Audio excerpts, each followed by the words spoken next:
Tampilannya share screen-nya sudah keluar.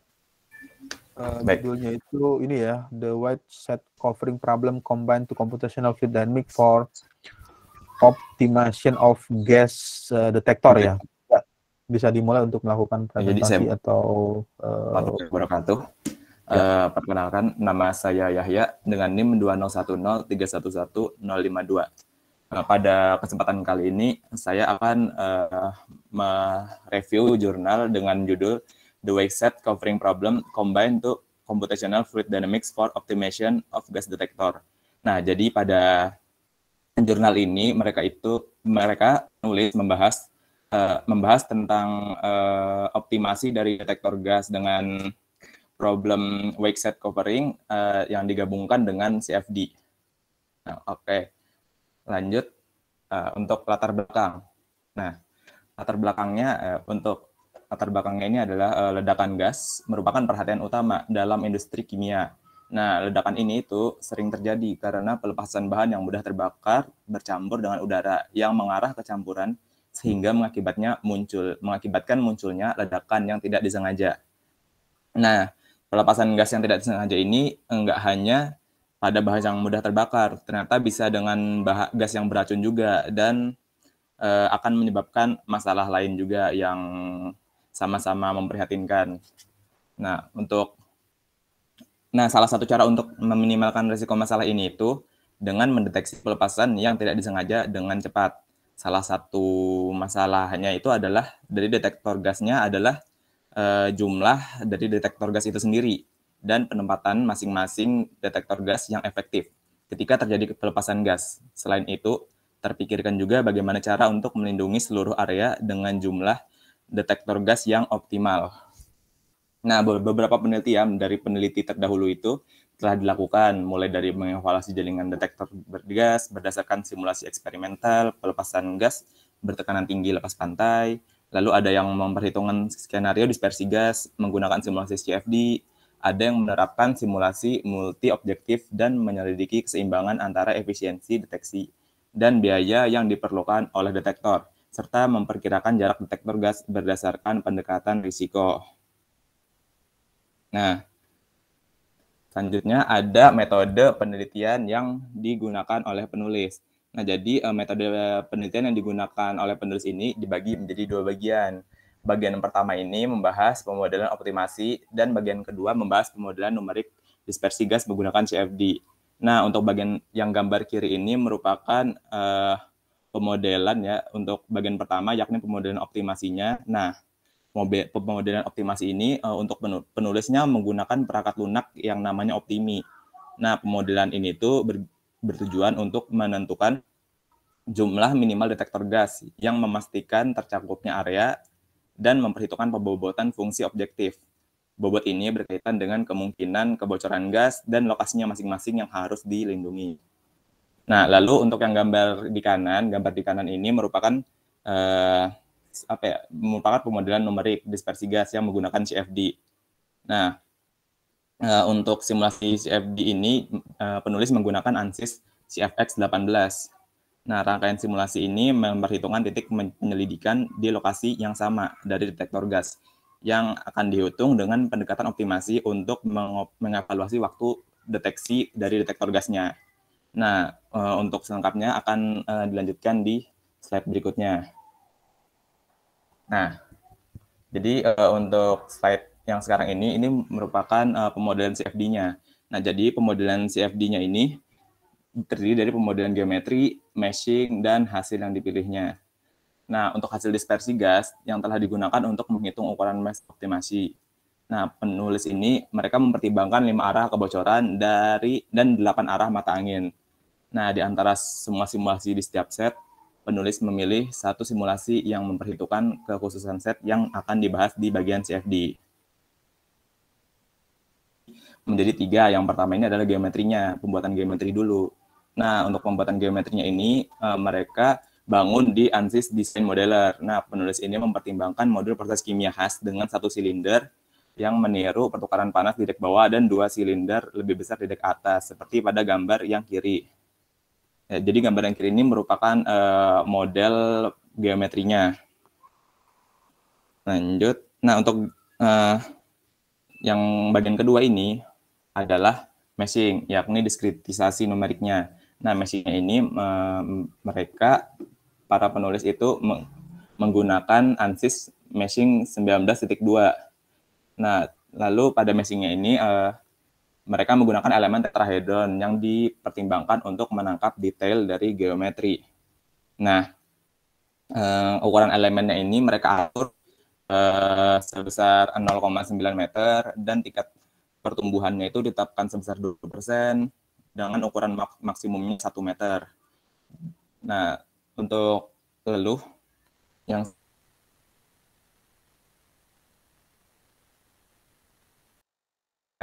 jadi setelah tadi mereka membuat geometri, lalu mereka membuat meshing, lalu mereka memodelkan CFD, persamaan numerik. Nah, jadi penulis ini menjalankan simulasi transien untuk persamaan Navier-Stokes. Nah, untuk persamaan Navier-Stokes ini bisa dilihat di gambar, bisa dilihat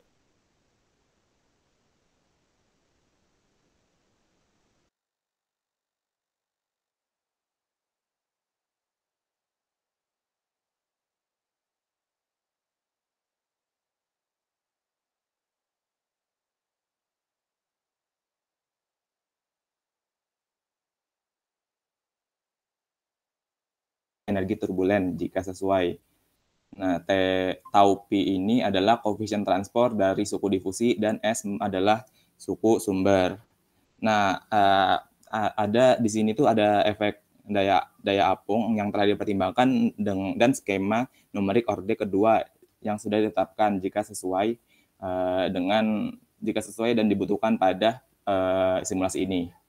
Nah, lalu mereka itu pemodelan di CFD-nya itu mereka atur pelepasan gas ini dimulai pada 20 detik untuk memastikan ventilasi ini stabil di dalam modul. Nah, kecepatan angin yang ditentukan juga ditetapkan pada kondisi batas saluran masuk dan tekanan tetap ditetapkan pada batas saluran keluar.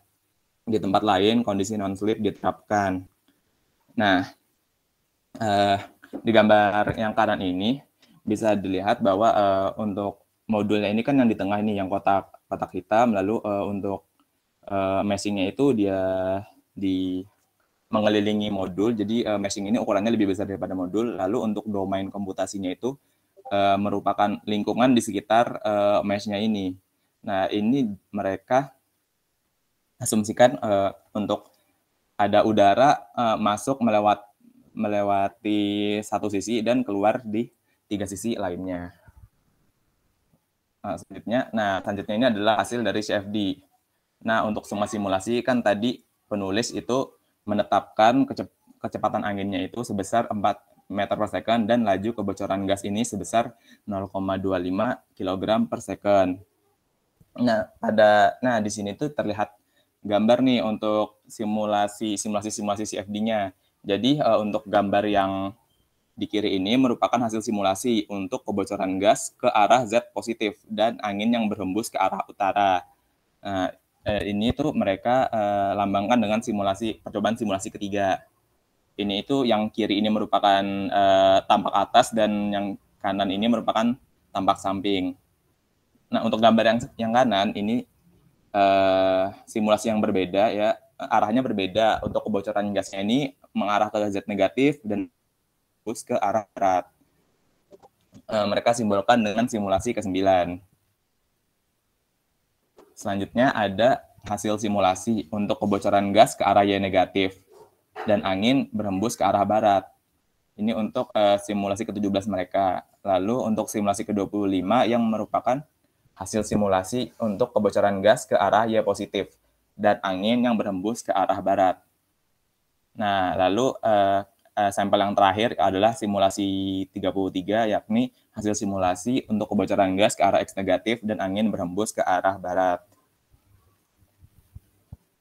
Nah, untuk hasil simulasinya tadi itu mereka kan penulis itu melakukan simulasi sebanyak 40 kali dengan arah angin yang berbeda-beda.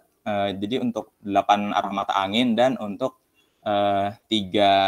lima arah dari kebocoran gasnya. Nah, jadi untuk hasil itu dirangkum pada tabel 4 ini. Ya, untuk simulasi pertama sampai ke 40 dengan volume awan amonia awan amonia yang bocor ya, untuk volume yang berbeda-beda dan arah yang berbeda-beda. Nah, selanjutnya adalah pembahasan. Nah, jadi untuk pembahasan ini, yang pertama itu adalah pembahasan dari modeling tadi, modeling pada Optimi. Nah, di sini tuh terlihat tabel 1, di mana tabel ini merupakan tabel uji not yang diberi bobot. Nah, untuk bobotnya itu ada bobot 123, 124, 1525, 110, dan 110-100. Untuk mesh-nya ini ada 3x3 sampai mesh yang 9x9. Nah, pada tabel 1 ini terlihat bahwa set bobot terakhir yang 1, 10, 100 ini ada errornya nih, ada errornya. Dia untuk bobot ini dia gagal mencapai solusi optimal untuk 2 mesh yang 8x8 dan 9x9. Nah, bobot ini tidak dimasukkan ke nilainya ke dalam algoritma. Jadi penulis itu memilih bobot untuk 1, 2, dan 3 untuk dijadikan solusi optimal, karena di sini untuk mesh yang 3x3 sampai 9x9 ini mereka yang oke semua, yang bisa mencapai solusi optimal.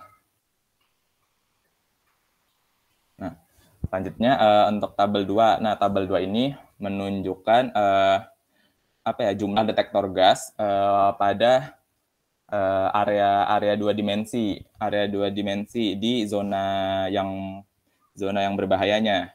Nah, tabel 2 ini menunjukkan bahwa sebagian besar detektor gas ditempatkan di subarea dengan bobot terendah, yakni bobot 1.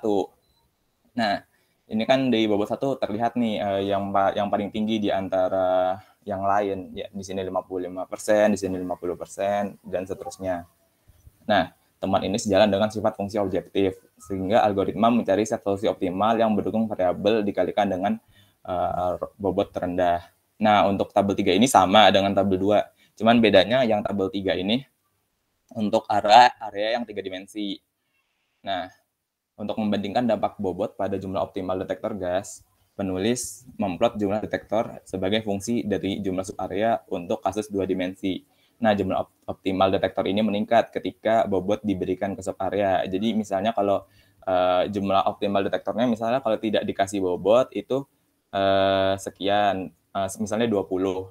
Lalu kalau ketika bobot diberikan ke subarea, jumlah detektornya nambah jadi 30 atau berapa gitu.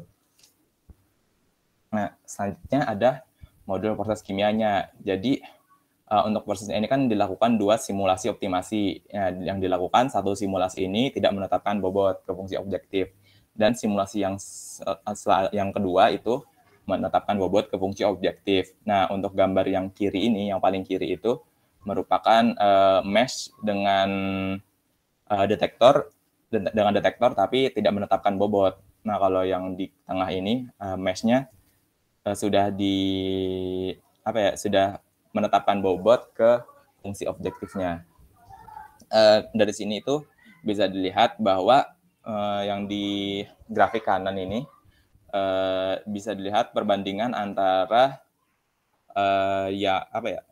dengan simulasi dengan tanpa bobot dengan yang memiliki bobot. Nah, yang memiliki bobot ini jumlah detektornya lebih banyak daripada yang tanpa bobot, ya, berdasarkan jumlah subareanya.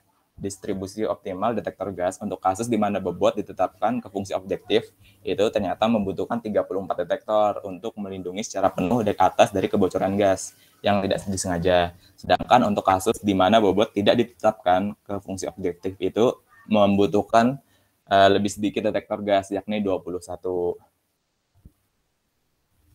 Nah, setelah mereka melakukan hasil itu kan bisa disimulasikan untuk dapat menemukan waktu deteksi dari kebocoran amonia ini.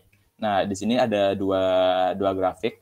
grafik yang kiri ini merupakan grafik konsentrasi amonia terhadap waktu yang yang dideteksi dengan detektor gas itu dengan ada kasus yang memakai bobot. Nah, di sini kan gas leak-nya itu start-nya di 20 second. Nah, yang memakai bobot itu tadi ada 34 detektor. Dari 34 ini ada 3 detektor yang mendeteksi kebocoran amonia dalam waktu 5 detik. Untuk monitor 11 yang warna abu-abu ini, ya dia mendeteksinya 5 detik setelah gasnya bocor. Lalu untuk monitor 12 itu yang warna merah ini dia membutuhkan waktu 17 detik untuk mendeteksi gas yang bocor. Lalu untuk monitor yang 27 yang warna biru ini dia baru bisa mendeteksi gasnya itu pada waktu 34 detik. Nah, untuk yang kanan ini merupakan hasil waktu deteksi pada bobot yang tidak ditetapkan. Nah, kalau karena mereka tidak menetapkan bobotnya, maka yang detektor yang digunakan ini hanya 21. Nah, dari 21 ini juga ada 3 detektor yang mendeteksi kebocoran amonia. Ada yang nomor 12 ini butuh waktu 17 detik, untuk monitor 18 butuh waktu 35 detik, dan monitor 19 untuk waktunya ini 28 detik. Nah, perbandingan waktu deteksi ini menunjukkan bahwa optimasi di mana pembobotan di area ini dianggap menghasilkan waktu deteksi yang lebih pendek. Jadi untuk yang untuk pada kasus yang diberi pembobotan ini ternyata butuh waktu yang lebih cepat gitu untuk mendeteksi gas leak-nya. Sedangkan yang tanpa pembobotan ini membutuhkan waktu lebih lama. Seperti itu. Nah, dari jurnal yang penulis kirim dan yang sudah saya baca ini, saya mendapatkan kesimpulan dari jurnal yang telah saya baca ini, yakni modul yang dibuat penulis ini menunjukkan bahwa pembobotan variabel fungsi objektif dari masalah set covering menyebabkan distribusi detektor gas dengan cakupannya 100%. Jadi semua areanya ini tercakup gitu. Nah, hal ini menyebabkan waktu deteksi yang lebih singkat dibandingkan dengan optimasi yang sama tapi tidak mempertimbangkan pembobotan. Nah, untuk jumlah subarea yang sama telah diamati bahwa detektor gas meningkat ketika bobot vektor biaya dipertimbangkan.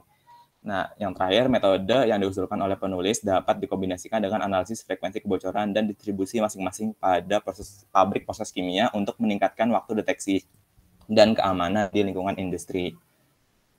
Sekian presentasi dari saya. Saya buka sesi tanya-jawab. Terima kasih.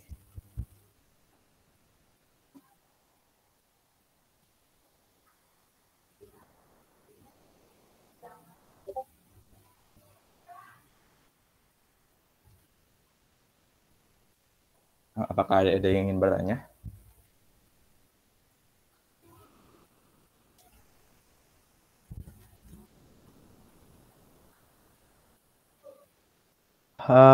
Untuk kelompok apa maksudnya yang mendengarkan presentasi bisa memberikan pertanyaan.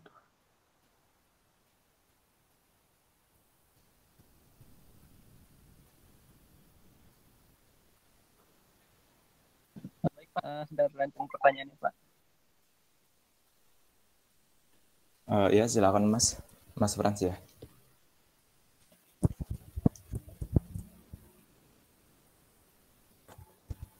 Halo.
Izin bertanya buat Yahya.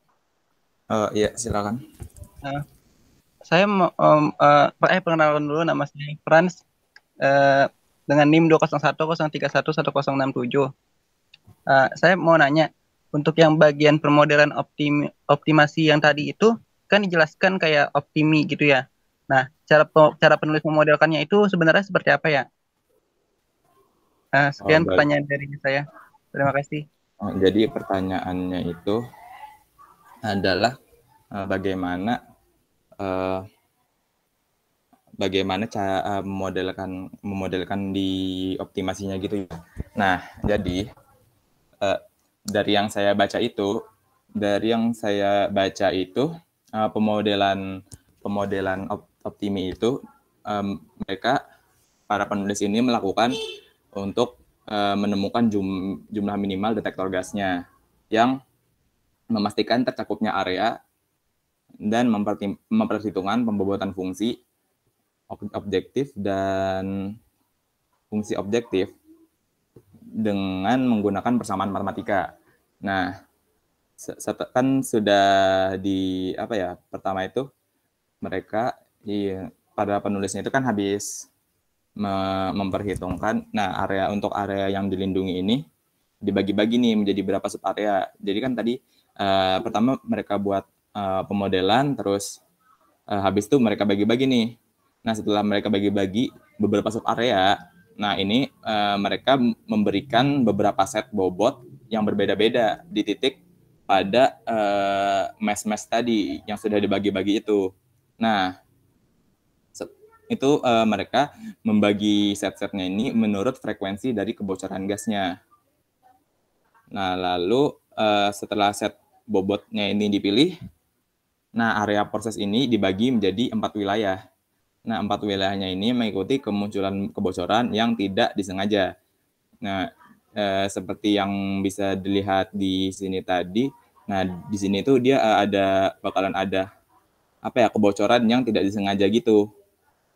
Nah, dari sini didapatkan hasil untuk bobot yang bisa dijadikan solusi optimal untuk penempatan detektor gas pada mesh. Seperti itu, Mas Franz. Bagaimana?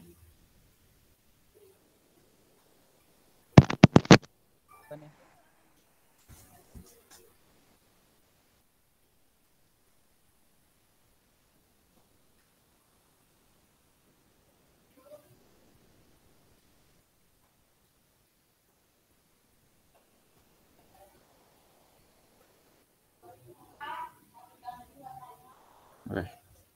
Bagaimana Mas Franz? Jawaban dari saya apa sudah dapat dipahami? Apakah sudah terjawab? Ya, sudah terjawab, Mas Yahya. Terima kasih atas jawabannya. Oke, terima kasih Mas Franz atas pertanyaannya. Selanjutnya,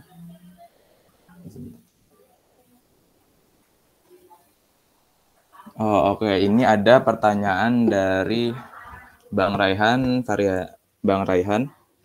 Variansa Bilat. Nah, jadi pertanyaannya ini bisa dijelaskan lebih lanjut tentang tabel awan amonia. Untuk apa selanjutnya dari tabel studi berikut?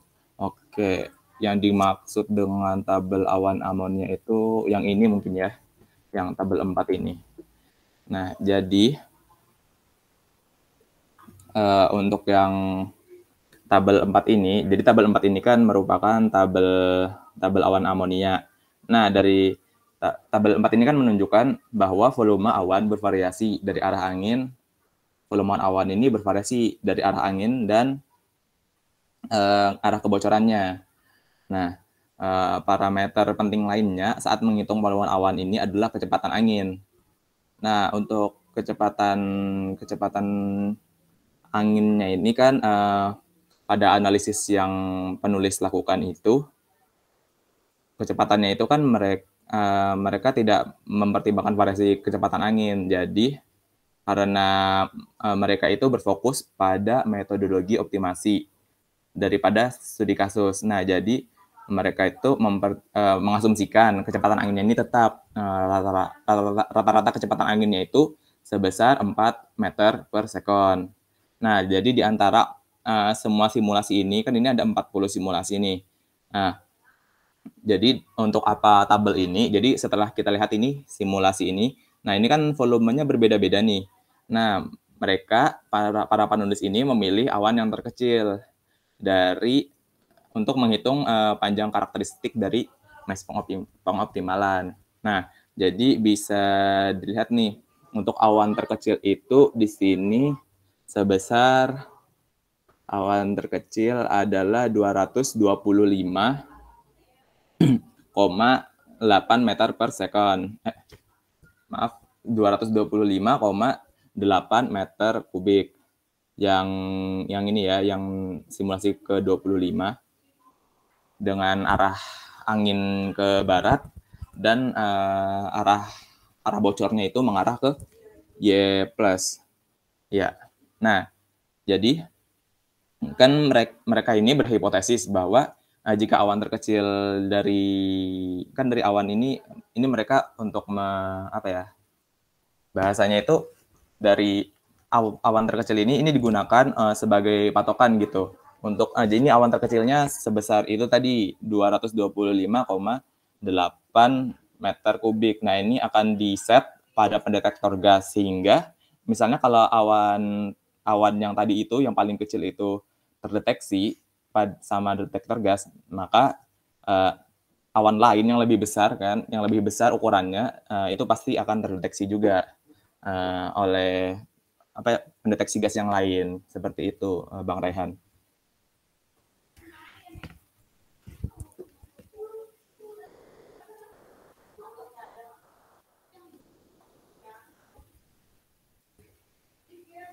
Bagaimana Bang Rehan? Apa sudah terjawab untuk pertanyaannya?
Halo, bagaimana untuk Bang Raihan? Apakah sudah terjawab untuk pertanyaannya tadi? Atau ada yang masih kurang?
Izin masuk, apakah saya bisa bertanya?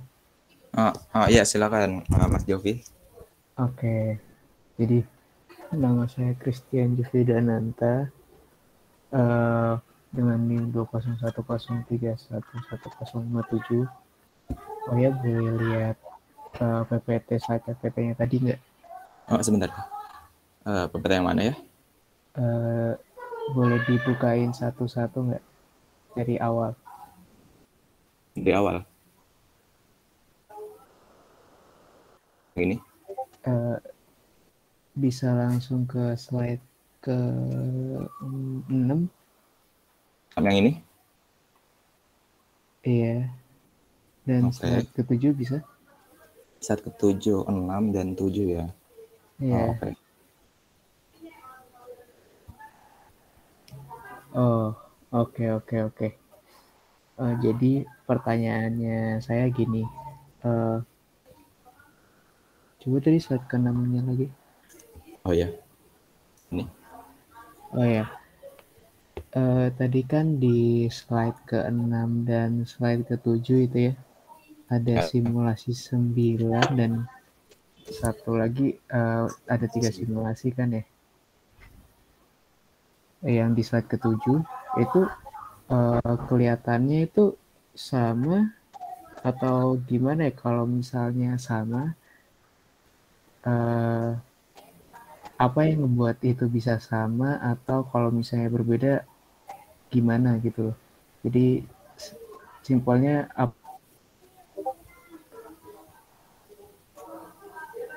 perbedaan dari hasil simulasi tersebut. Oke, jadi pertanyaannya tadi dari simulasi, tadi ada simulasi 9 yang ini ya. Terus ada simulasi 17, 25, dan simulasi 33 ini terlihat sama.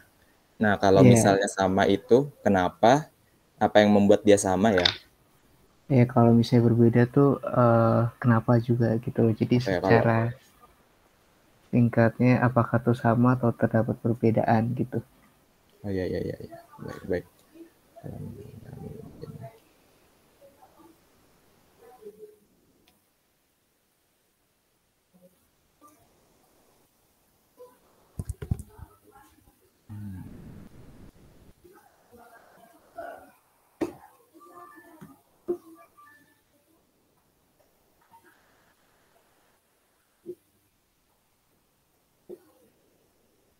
Oke, jadi terlihat sama. Oke. Jadi untuk pertanyaannya tadi, kenapa pada simulasi ini itu ada yang terlihat sama, dan apakah ini emang sama atau berbeda? Kenapa alasannya? Jadi sebenarnya pada masing-masing simulasi ini itu mereka itu nggak sama, jadi pasti ada perbedaannya. Misalnya kalau kita bandingkan antara ini deh, yang simulasi 9 dengan simulasi ke-17. Yang simulasi ke-9 ini kan arah kebocoran gasnya ini arah Z negatif. Lalu untuk arah mata anginnya ini berhembus ke arah barat. Nah, sedangkan untuk simulasi yang 17 ini, kebocoran gasnya arah negatif dan anginnya arah barat. Nah, jadi pada gambar ini memang kelihatannya sama, tapi sebenarnya ini ada perbedaan nih tiap-tiap simulasinya ini. Nah, kalau misalnya kita lihat nih, kita bandingkan tadi itu antara 9 dan 17 ini. Nah, ternyata arah anginnya ini itu mempengaruhi penyebaran awan amonia, karena ini yang disimulasi itu fluidanya adalah kebocoran gas amonia kan. Nah, apa ya? Oh, oke. Nah, jadi mereka kan ini terlihat sama dan ternyata dia berbeda. Nah, perbedaannya ini karena pada simulasi ini penulis itu menghitung ya, mereka mendapatkan momentumnya yang rendah. Nah, jadi meskipun arah bocornya ini beda ya, arah bocornya ini beda kan, yang ini bocornya ke arah Z negatif, yang ini bocornya ke arah Y negatif. Nah, karena momentumnya berbeda, awan yang tersebar ini sangat mirip ya, sama-sama mengarah ke barat. Tapi kalau bisa dilihat itu untuk yang untuk yang simulasi 17 ini dan simulasi ke-9 ini bisa kelihatan gitu bedanya. Yang misalnya yang ini itu terlihat lebih panjang gitu ekornya, sedangkan menyebarnya lebih panjang. Sedangkan yang ini terlihat lebih pendek penyebarannya. Jadi ya seperti itu. Jadi kesimpulannya mereka ini sebenarnya beda. Cuman kelihatan sama karena ya itu tadi momentum dari perhitungannya tadi rendah, sehingga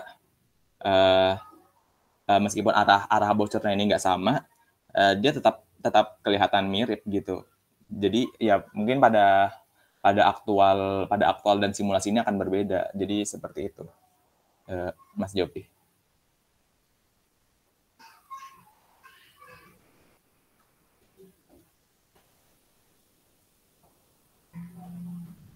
Baik, terima kasih atas jawabannya. Oke. Bang Rehan tidak ada ya. Bang Rehan mungkin jaringannya sedang tidak baik. Jadi sampai di sini karena sudah ada 3 pertanyaan tadi dan sudah saya jawab semua, saya akhiri presentasi saya pada pertemuan kali ini. Mohon maaf apabila masih terdapat banyak kekurangan.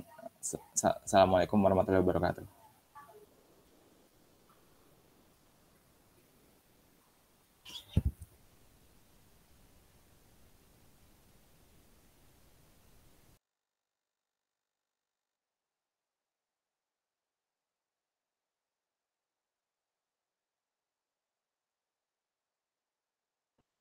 Ya, untuk presentasi yang sudah disampaikan tadi, suaranya bisa jelas terdengar? Bisa Pak. Ya, jadi untuk yang tadi sudah dipresentasikan, slide PowerPoint-nya, kemudian jawaban apa yang diberikan dituliskan di PowerPoint, pertanyaan dan jawaban kemudian diketik.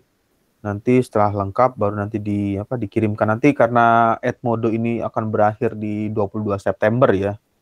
Nanti saya akan kirimkan URL atau link baru untuk melakukan upload tugas-tugas presentasi dari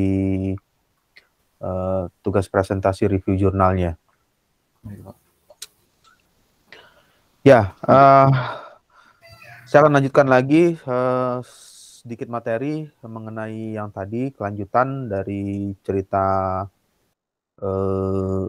mengenai aplikasi CFD seperti